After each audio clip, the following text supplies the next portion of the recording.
오늘은 여러분들께 어떻게 하면 책을 좀 더 재미나게 읽을 수 있을까? 꼬리에 꼬리를 물고 책을 읽는 방법에 대해서 한번 말씀드릴까 합니다. 꼬리에 꼬리를 물고 꼭꼭 좋아요와 구독 부탁드립니다. 책을 많이 읽으려면 항상 눈에 띄는 곳곳에 책이 있으면 돼요. 저 같은 경우 책을 한 5권 정도를 동시에 읽는데요. 아침에 일어나서 서재에 딱 들어가면 서재에서 이렇게 그 아침에 새벽에 이렇게 딱 맑은 정신에 읽기 좋은 그런 책이 있고요. 전철 타고 회사 출근하는 동안에는 가벼운 에세이라든지 소설 같은 거 이렇게 읽는 거 좋아하고요. 회사 사무실에 가면 제 책상에도 두꺼운 책이 있죠. 막 이렇게 미디어의 미래, 뭐 콘텐츠란 무엇인가. 이거는 그 주위 회사 동료들 보란듯이 올리는 갖다 놓는 그런 약간 폼나는 책들, 그런 책들 있죠. 그런 거 회사 사무실 위에 꽂아놓고요. 그리고 거실에는 이제 뭐 이렇게 인문서적이라든지 뭐 이런 거 베스트셀러 이런 거 놓고 이제 주말에 쉬면서 볼 수 있는 책들이 있고요.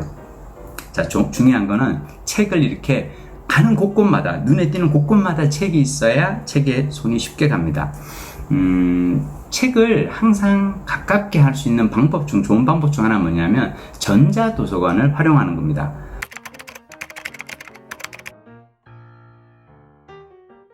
휴대폰에서 전자도서관 앱을 한번 깔아보세요. 교보문고 전자도서관도 좋고요. 예스24 전자도서관도 좋아요. 전자도서관에 가가지고 책을 빌려서 읽으면 좋은 점은 또 뭐냐면요. 이 휴대폰에서 책을 읽을 수 있기 때문에 아침에 이렇게 그 복작복작한 이 전철에서 왜 사람 많을 때는 만원 전철에서는 책을 펼쳐서 읽기가 어렵죠. 그럴 때는 이렇게 소심하게 이렇게 휴대폰 들고 하는데 전자도서관의 책 같은 경우는 배경색을 바꿀 수 있거든요. 그래서 검은색으로 바꿔놓고 검은 화면에 하얀 글씨로 띄워놓고 하면은 휴대폰 배터리도 그렇게 많이 들지 않고요.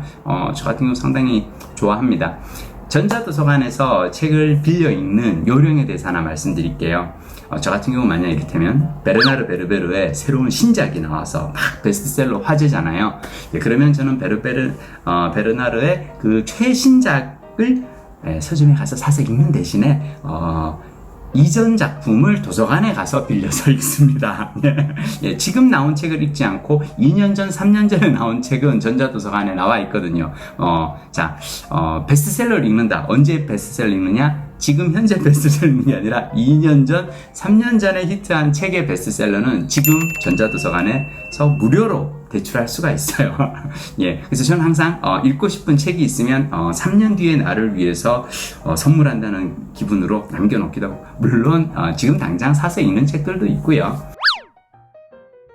전자도서관에 가서 또 책을 빌릴 때 중요한 것 중 하나는 인기가 많은 도서 순으로 봐도 좋아요. 그리고 그럴 경우 예약을 걸어 놓으면 됩니다. 전자도서관 한번 써보세요. 예약을 걸기도 쉽고, 제가 전자도서관을 정말 애용하는 이유는 뭐냐면 도서관에 가서 종이책으로 5권을 빌려오잖아요. 도서관에 가는 것도 사실은 시간을 내야 되고 품을 팔아야죠. 갔다 와서 5권을 탁 해서 했는데 읽다 보니까 책이 별로야. 무겁게 빌려왔는데, 애써서 시간 내서 도서관까지 갔다 왔는데, 전자도서관은 그냥 휴대폰에서 보고 마음에 들면 읽고 싶으면 바로 대출하고요. 조금 앞부분 읽어보다가 별론데 바로 반납할 수 있어요. 바로 반납하고 다른 책 갈 수 있고. 그래서 대출과 반납이 쉽다는 점에서 저는 전자도서관을 애용합니다.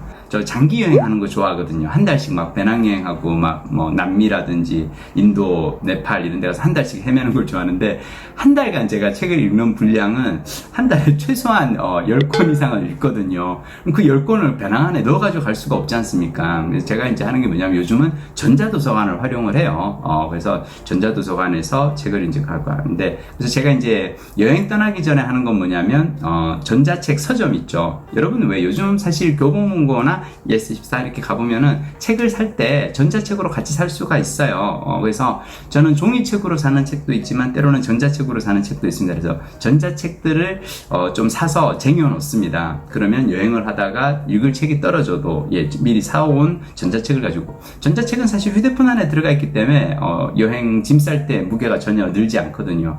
그래서 전자책을 좋아하는데, 저 같은 경우 제가 이제 특별히 좋아하는 또 전자책 한 권이 있습니다. 여러분들께 그 전자책을 오늘 소개해드리고 싶어요. 그 전자책이 뭐냐?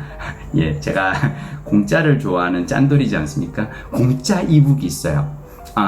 리디북스도 그렇고요. 예스24 가서 보면 전자책들이 공짜 책들이 좀 있어요. 아예 없진 않아요. 자, 근데 그게 어떤 거냐면 체험판들이에요. 그래서 우리가 온라인 서점에서 미리 보기 볼 수 있는 정도는 체험판으로 나와 있는데, 이게 아니라 책 전체, 한 권 전체가 무료 이북인 거 있어요. 제목이 뭐냐? 예, 한국 소설이 좋아서. 한국 소설이 좋아서. 장강면 작가님은 이 댓글 부대라는 소설로 제주 4.3 평화문학상을 수상합니다. 근데 그러고 나서 똑같은 작품으로 오늘의 작가상을 또 받은 거죠. 뭐 사실 저 같은 경우 그렇다면 뭐 그냥 땡큐 감사합니다 하고 넙죽 그냥 받았을 텐데, 장강민 작가님은 예, 한 작품으로 상을 2번 받는 것에 대해서 조금 이제 민망하셨답니다. 그래서 2번째 다시 한번 받은 상금에 대해서는, 추가로 받은 상금에 대해서는 좀 더 의미 있는 작업에 써놓기 위해서 그 상금을 내놓습니다. 그리고 그 상금으로 뭘 하느냐, 많은 작가분들이라든지 평론가라든지 독서가들에게 서평을 모으는 거죠. 50명의 책 읽는 사람들에게 묻습니다. 당신이 읽은 한국 소설 중에서 재미난 거, 이거는 아직까지 사람들이 잘 모르는데 이 책은 알고 보면 정말 재밌어 라는 작품을 추천해 주세요 라고 하고요. 이 50명의 사람들이 각자 자기가 애정하는 책을 한 권씩 소개를 해요. 그래서 그렇게 이제 모은 게 이 한국 소설이 좋아서라는 이 서평집이 나오게 된 거고요. 그러니까 마치 이거는 그 칼잡이들의 진검승부 같아요. 재미난 책들을 누가 50명이 다 약간 어떻게 보면 경쟁이 되지 않았을까요? 누가 더 재미난 책을 찾아내서 그 책을 누가 더 재미나게 소개할 수 있을까? 약간 그런 거잖아요. 그래서 이 50명의 어떤 그 글을 읽다 보면은 읽고 싶은 책들이 생겨요. 저 같은 경우 그 50명 이렇게 그 추천하는 것 중에 제일 먼저 읽고 싶었던 소설이 어떤 거였냐면 여름 어디선가 시체가라는 소설인데요. 드라마 작가로 유명하신 박연선 작가님께서 쓰신 소설인데요. 재밌었어요. 그리고 나서 또 이제 추천을 받은 게 최민석 작가 미시시피 모기떼 역습, 이 작품입니다. 예, 제가 책 읽고 나서 다시 이제 중고로 팔기도 하는데요. 소장으로 이렇게 집에 놔두는 책 중 하나입니다. 예, 우울할 때 이제 이 초단편 소설집인데요. 아무 때나 5분 내에 빵 터집니다. 이런 그 훌륭한 작가님들을 제가 다 만나게 된 것은 장강면 작가님 덕분이죠. 여러분, 책을 많이 읽으려면 눈에 띄는 곳곳에 책이 있어야 되고요. 가장 눈에 잘 띄는 곳은 어디냐? 우리의 스마트폰, 휴대폰 속입니다. 왜냐면 우리가 가장 많이 보니까.